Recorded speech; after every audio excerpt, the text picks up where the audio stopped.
Hello everyone, आप सभी का स्वागत है मेरे YouTube channel Hindi Gurukul with Sandeepika. तो आज मैं आपके लिए एक और वीडियो लाई हूँ जो कि रीतिकाल की प्रमुख प्रवृत्तियाँ हैं, रीतिबद्ध, रीतिसिद्ध और रीतिमुक्त। तो चलिए देखते हैं रीतिबद्ध काव्य धारा के बारे में।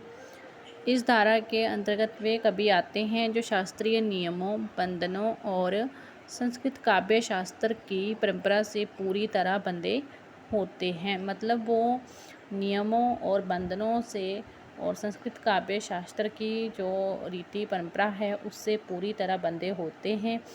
मुख्य विशेषता ये है कि इन कवियों में मुख्य उद्देश्य केवल कविता करना नहीं होता है, बल्कि अपने राजाओं को काव्य शास्त्र जैसे अलंकार, छंद, रस, नायिका भेद की शिक्षा देना था।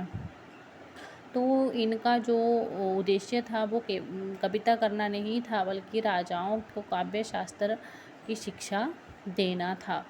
इसके लिए वह पहले दोहे में संस्कृत के लक्षणों का ब्रज भाषा में अनुवाद लक्षण ग्रंथ करते थे और फिर कवित या सवैया में उसका उदाहरण प्रस्तुत करते थे।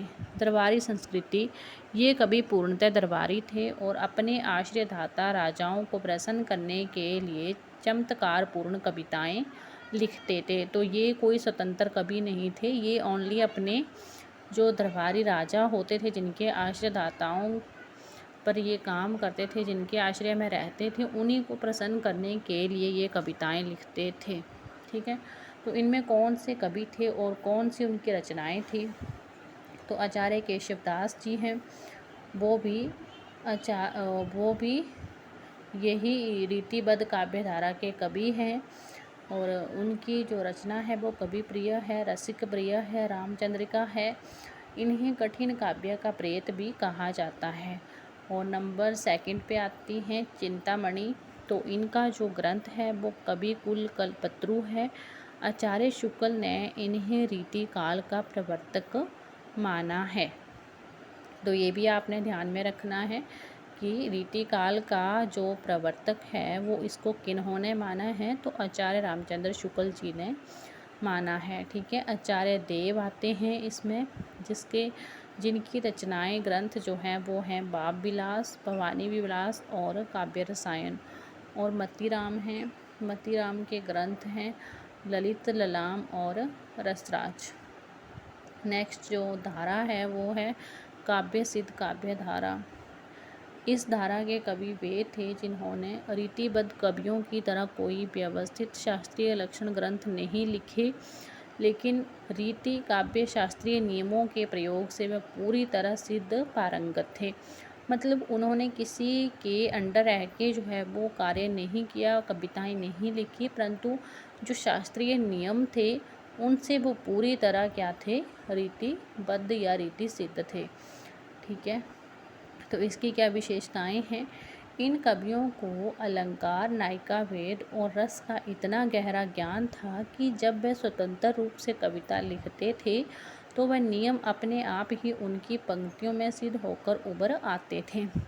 मतलब कि वो किसी के अंडर रह के कविता नहीं करते थे, परंतु जब भी वो कविता करते थे तो वो इतने मतलब रहते तो वो स्वतंत्र ही थे, कविताएं तो स्वतंत्र होके ही लिखते थे, परंतु वो अपने नियमों से इतने ज़्यादा पारंगत थे कि जब वो लिखते थे तो पंक्तियों में अपने आप ही नियम जो है वो उभर कर आ जाते थे। इन्हें अलग से लक्षण ग्रंथ लिखने की ज़रूरत नहीं पड़ी। गागर में सागर, इस धारा की कविताओं में चमत्कार, अर्थ गंभीर्य और कम शब्दों में बहुत बड़ी बात कहने की प्रवृत्ति, मुक्तक शैली दिखाई देती है। ठीक है, प्रतिनिधि कवि और रचनाएं।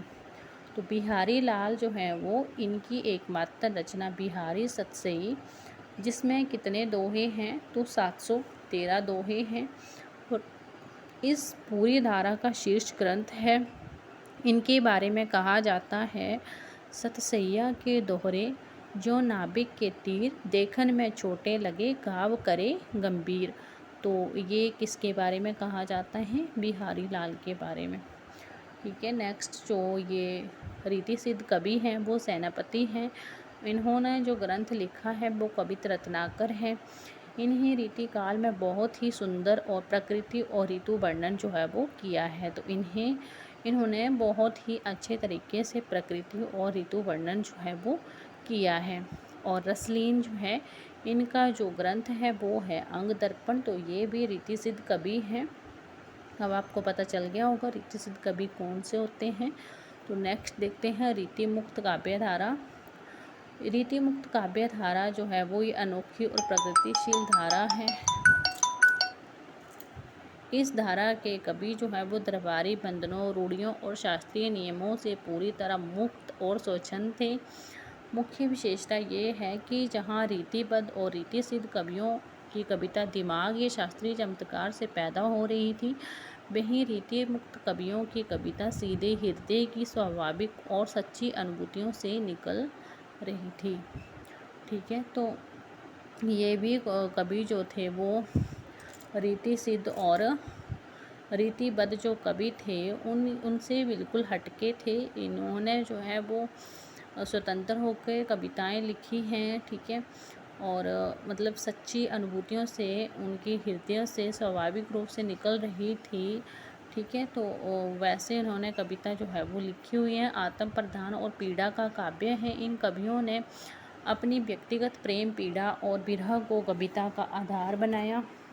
इनका प्रेम शारीरिक वासना से ऊपर उठकर आत्मिक और अलौकिक था। गजानन ने लिखा भी है, लोग है लगे कवित बनावत, मोही तो मोरे कवित बनावत। यानी लोग मेहनत करके कविता बनाते हैं पर मेरी पीड़ा ही मेरी कविता बन जाती है।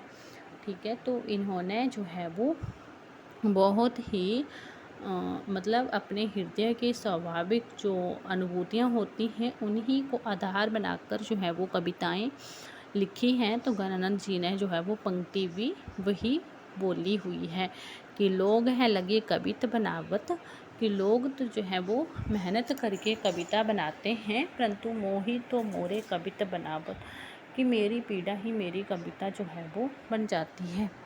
इस काव्य धारा के जो प्रमुख कवि हैं और रचनाएं हैं वो इस प्रकार हैं। जो गजानंद है उनका है सुजान सागर, बिरह लीला, कृपाकंद। ये सुजान नामक नर्तकी से जो है वो प्रेम में बिरही हुए थे और इन्हें साक्षात रस मूर्ति जो है वो कहा जाता है। तो आपने इनकी रचनाएं याद रखनी है। और नेक्स्ट है बोधा। तो इनकी जो रचनाएं हैं वो इश्कनामा है, बिरहा बारिश है। इनका वास्तविक नाम जो था वो बुद्धिसेन था। आलम जो है उनकी है आलम केली और ठाकुर की जो है वो ठाकुर ठसक। और इसमें आपने मतलब नियमों के प्रति जो है वो दृष्टिकोण कैसा था, तो नियमों से बंधे थे, लक्षण और उदाहरण दोनों लिखे। ठीक है, नियम जानते थे पर लिखे नहीं, केवल उत्कृष्ट कविता की, नियमों और दरबारी रूढ़ियों को पूरी तरह तोड़ दिया।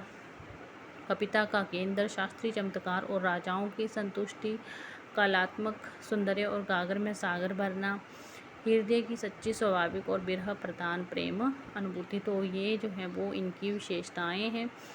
मुख्य कवि जो है इसमें केशवदास, चिंतामणि, देव, मतीराम और पद्माकर, बिहारी लाल सेनापति, रसलीन, आनंद, बोधा, आलम, ठाकुर। ठीक है, तो यही जो है वो रीति काल तीनों के ही मैंने आपको कवि और उनकी रचनाओं के बारे में बता दिया। तो ठीक है, फिर आगे नेक्स्ट वीडियो में मिलते हैं। Thank you.